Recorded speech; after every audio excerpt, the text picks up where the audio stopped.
This is the Thar, the great Indian desert in Rajasthan, western India, a land which has moulded human lives for centuries.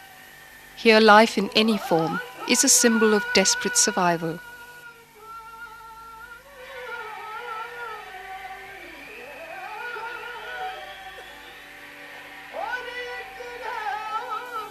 Animals and humans live by whatever they can, following life patterns that often worsen the already bare environment.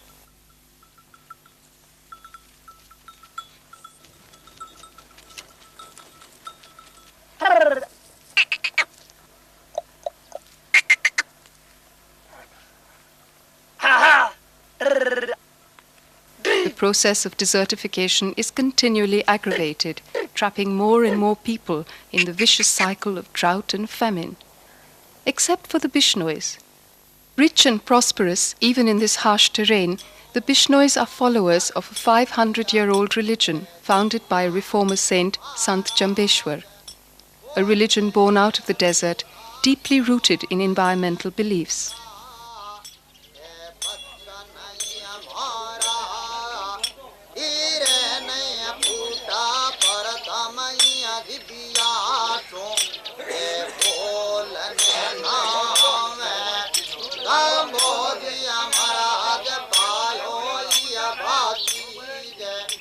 White clothes, especially white turbans, differentiate Bishnoi men from other Rajasthanis. Mangilal, the singer, is not a Bishnoi. He is a Bhat, the traditional Rajasthani historian. Through a rich oral tradition, Bhats maintain a record of births, deaths, family history, and community events. The client family pays a Bhat in cash or with gifts of camels or cattle.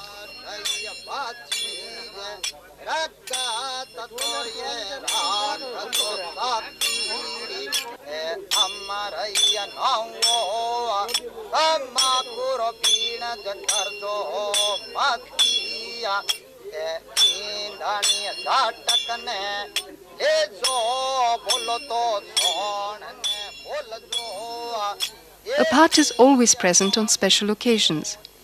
Before the records are updated, the entire community settles down to listen to a long song, beginning with Brahma's creation of the world right up to the present day.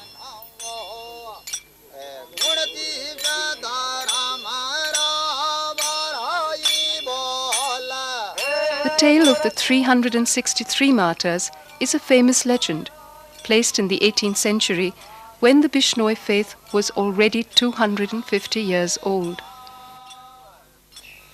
Summer was well on its way. The king of Jodhpur had wished for a new palace. Royal servants were looking for wood. There would be enough trees near Bishnoi homes, they thought. They reached Amrita Devi's field. When Amrita Devi saw their axes, she ran to stop them. The king's men ignored her. She clung to the tree and defiantly said, "First my head, then the tree." The men cut off her head. Her daughter standing nearby was shocked. Then they too clung to the tree. Their heads were cut off. The village rose up in revolt. One after another, heads rolled to the ground. People came from nearby villages and sacrificed their lives. 363 men, women and children were dead before the king intervened and proclaimed that in his kingdom no tree shall ever be cut in Bishnoi land. These martyrs remained community legends until modern environmental consciousness gave their sacrifice a new historical dimension. No plantling grows at this spot, and the Bishnois believe that this is because the earth clings to the blood of her martyrs. Later, this memorial was built where the sacrifice took place, probably the first recorded conscious mass sacrifice for environment in the world.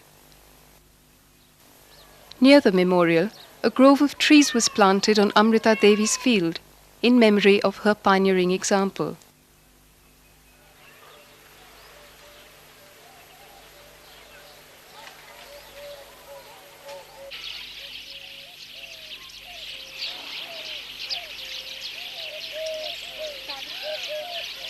Bishnoi dedication to plant and animal life has not been diluted with time.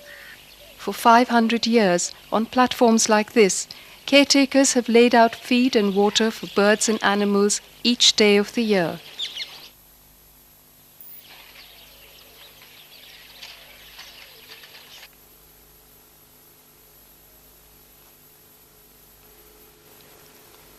Wherever Bishnoi communities have created such patches of undisturbed nature, blue bulls, black bucks, chinkaras, and other antelopes roam without fear.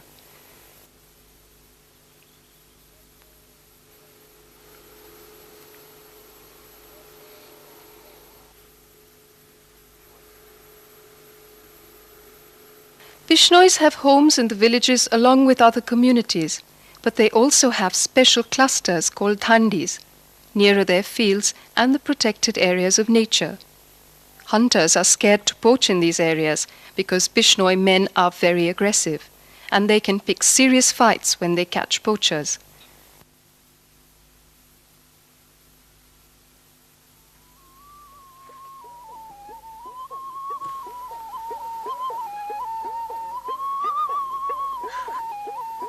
Fear or respect for a community like the Bishnois today is a far cry from the Rajasthan of 500 years ago.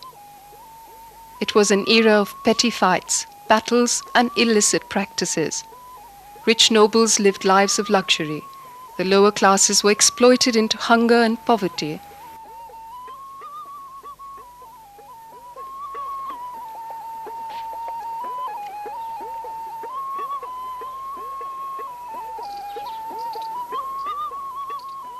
Religious orthodoxy was strangling the masses.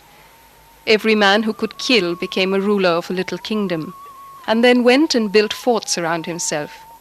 Society was ridden with physical and mental barriers. That was the background against which Jambeshwar preached the 29 tenets of the Bishnoi faith. The word Bishnoi itself derives from 29, Bish meaning 20, and Noi 9, Bishnoi.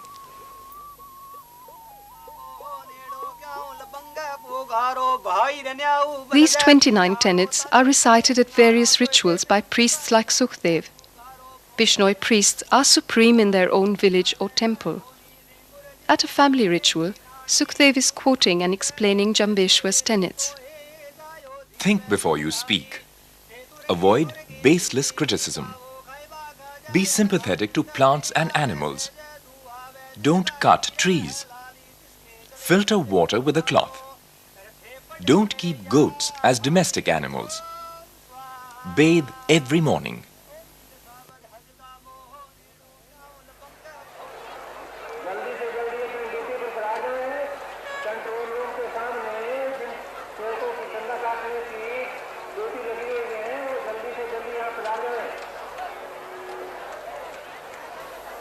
The tenets deal with human relationships, man's attitude towards the earth's resources, moral behavior, physical cleanliness, purity of the soul, and religious practice.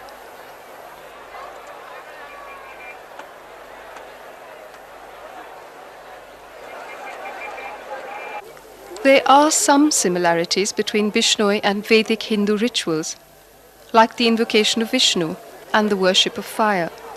But with Bishnois, there is always an essential difference. This fire could as well be a Brahminical fire, but no wood was used to light it, only coconuts along with clarified butter.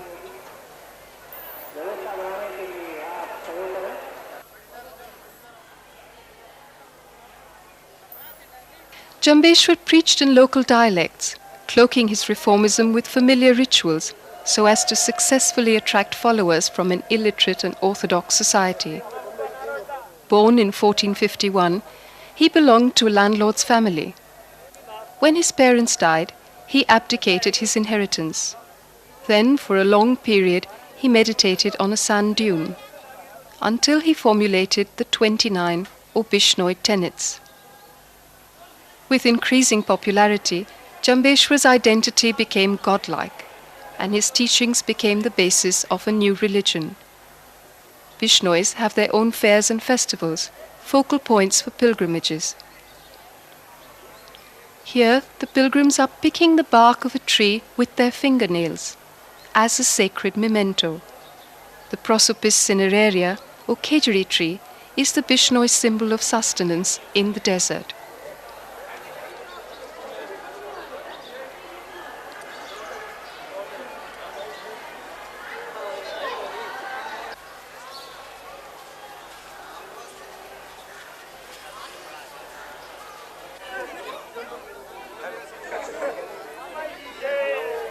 The beginnings of this faith were not easy. Thousands were fleeing Rajasthan in the 15th and 16th centuries, trying to escape death from famine and drought. Jambeshwar began by promising them survival, even prosperity, if they promised to work hard and be patient. He said, Labor hard with your hands. Follow a path of truth, non-violence, purity, and cleanliness. Maintain nature's balance by using your resources carefully. Man doesn't survive by food alone, but by raising all aspects of living and thinking to the highest standards. These concepts emerged out of the long period that Jambeshwar meditated at a place called Sambarastal, where pilgrims perform many rituals in his memory today. They scrape out the dry earth, carry it up, drop it on a mound, where the legendary meditation sand dune is said to have been. The whole ritual is meant to recall the endless labor their forefathers undertook in the hope of the prosperity that Jambeshwar promised.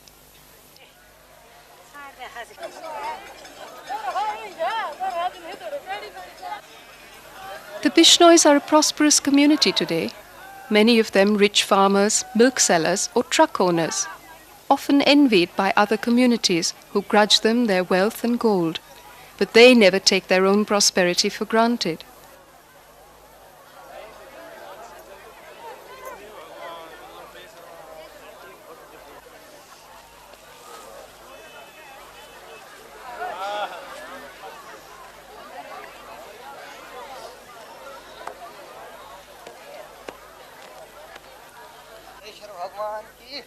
At fairs and festivals, pilgrims perform many soil-related rituals.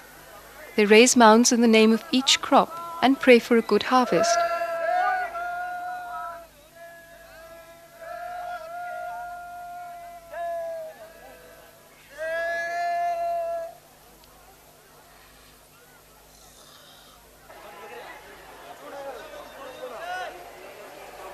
After the harvest, they offer thanks by setting aside 20, 30, 40 kilos of grain for common animal and bird feed granaries. According to Jambeshwar's teachings, animals have an equal right to the earth's resources. So give it to them. Remember, you live with them on the same planet. So don't deny them their share.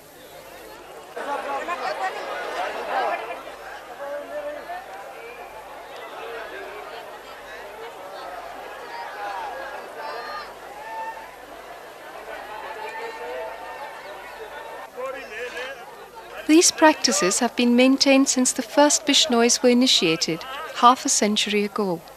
Pal, or water sipping, was the Bishnoi initiation ceremony. Jambeshwar disregarded the caste system. He said, The color of all blood is red, and the same life flows in all bodies. He used water to break the barriers of caste, because it was water which was never shared between upper and lower castes, between Hindus and non-Hindus. After Jambeshwar's death, the original reason for the ceremony got lost in orthodoxy. Those who are Bishnois today are in fact descendants of those who were initiated during his time. Although some disciples tried to revive the practice, new initiations did not take place.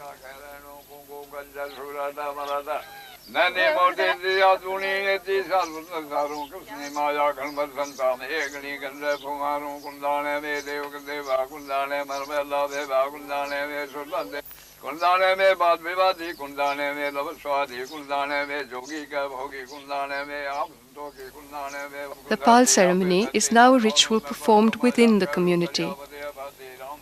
Performed for birth, death, marriage, or postnatal purification ceremonies.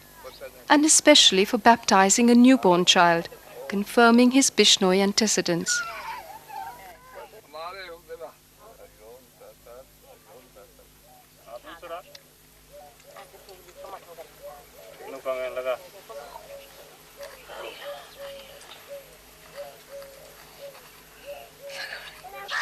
But where water as a natural resource is concerned, there is no narrowness of purpose amongst the Bishnois.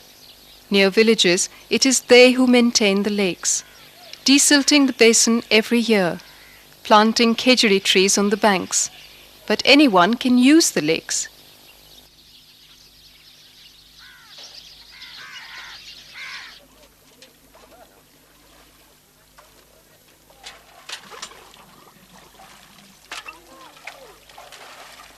Many villagers make a living out of these man-made oases, filling and delivering this water in camel tankers to people who live far away.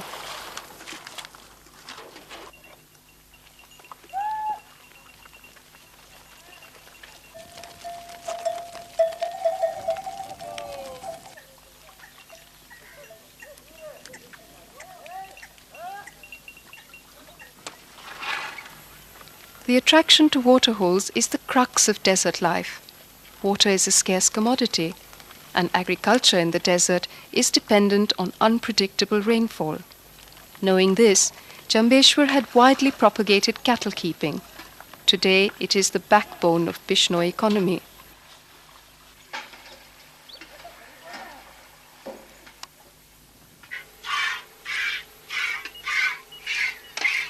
Bishnois supply milk all over Rajasthan, even in times of drought.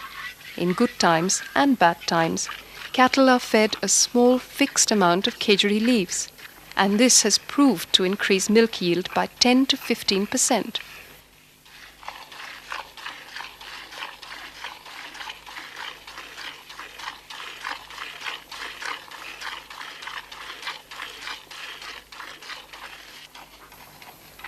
Even during the severe Rajasthan drought of the 80s, the Bishnois were the one community that did not feel the need to migrate.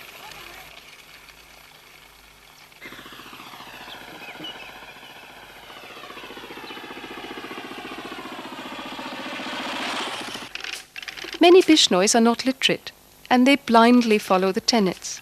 For them, the simple fact is that this way of life has given enough grain, milk and butter without damaging the environment.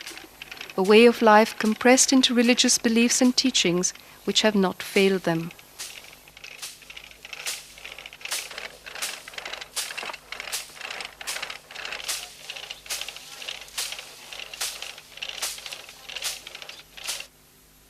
Many couplets of Jambeshwar and his disciples talk of trees, especially the khejuri or Prosopis cineraria.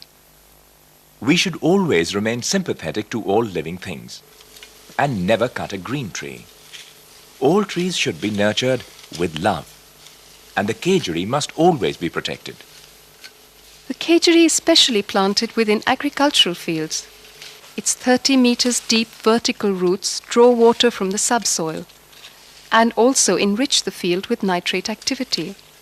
The small leaves allow for the passage of sunlight and provide humus. For a Bishnoi farmer, the khejuri is indispensable for fruit, fodder and agriculture. Multiple cropping is common amongst this community. With just one harvest, they often grow surplus through their careful farming methods. Bishnoi women share the burden of agricultural work. In the villages, they are a force to contend with, both within and outside the community. Over the centuries, they have become the fiercest protectors of the land, the trees and the animals. In essence, of the religion which has provided their families with a prosperous livelihood. According to Bishnoi tenets, a Bishnoi woman is expected to maintain a 30-day postnatal quarantine and a 5-day menstrual quarantine. Apart from that, there is very little that can keep a Bishnoi woman from her community role. Many local anecdotes talk of Bishnoi women who have dragged poachers onto the street and beaten them up, especially if they are misguided Bishnoi men. Within the community, the word of a woman is respected, accepted, and acted upon. Sant Jambeshwar had repeatedly said, there should be a noble and respectful relationship between men and women.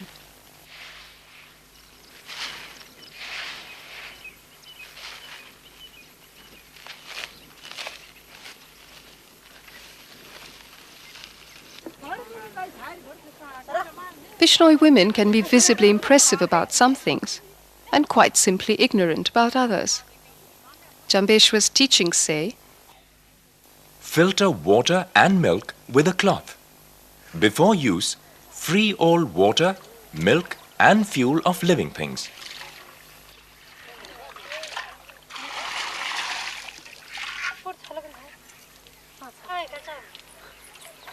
This was in an age when the microscope was not invented, nor bacteria discovered.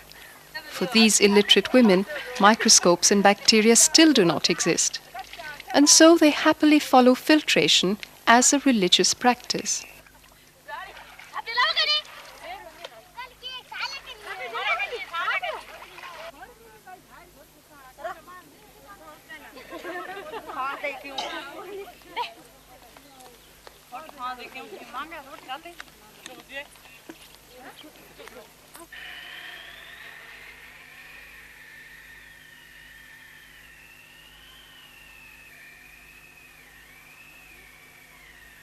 Like most women in India, Bishnoi women also spend a large part of their day collecting water and fuel.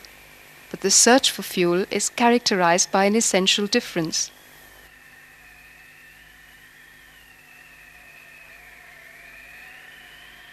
A Bishnoi woman does not cut fuel wood. Instead, she walks near lakes and grazing areas for hours, looking for dung.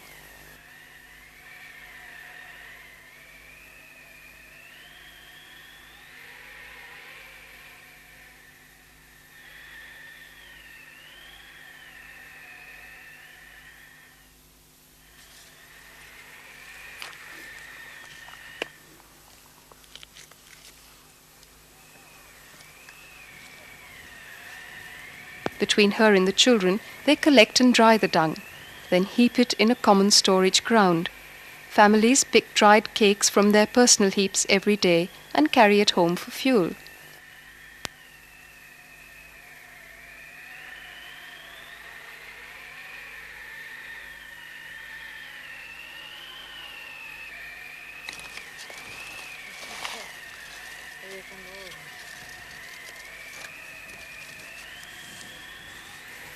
The tenet says, don't cut a green tree.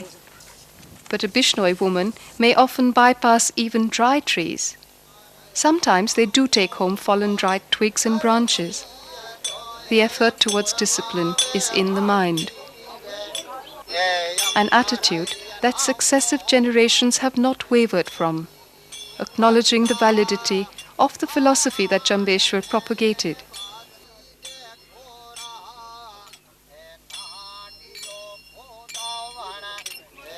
Listen with care.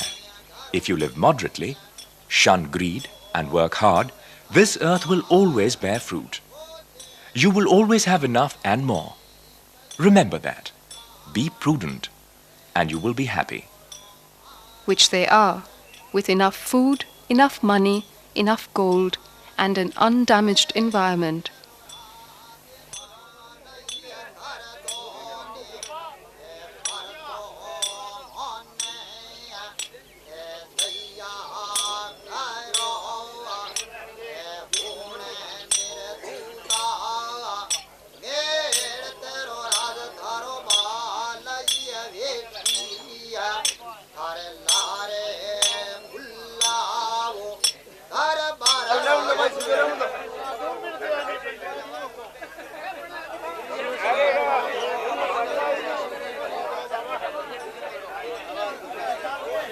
No intoxicants, Jambeshwar had said, but these lovers of nature like to live life, and they love their rounds of opium to celebrate a happy occasion.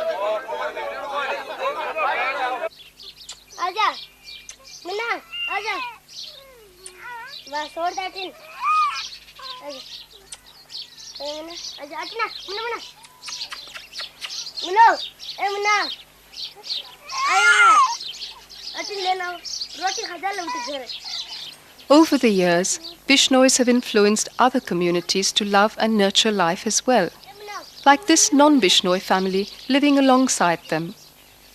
2 deer were lying injured in their field. The family brought them home, and here they are, just like any other family member.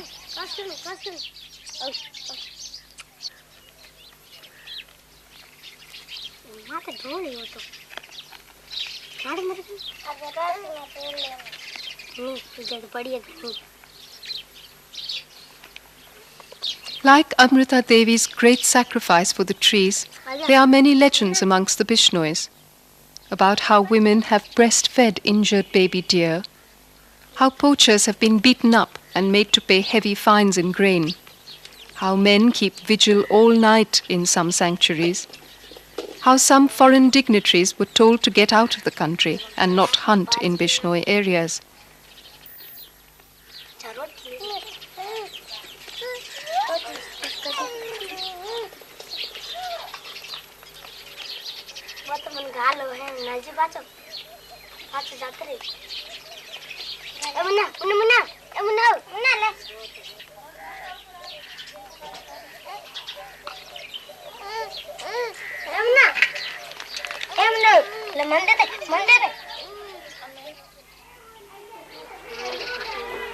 Behind all these anecdotes is a collective faith that all plant and animal life must be allowed to live, that life in any form is precious and worth any sacrifice, even one's own life.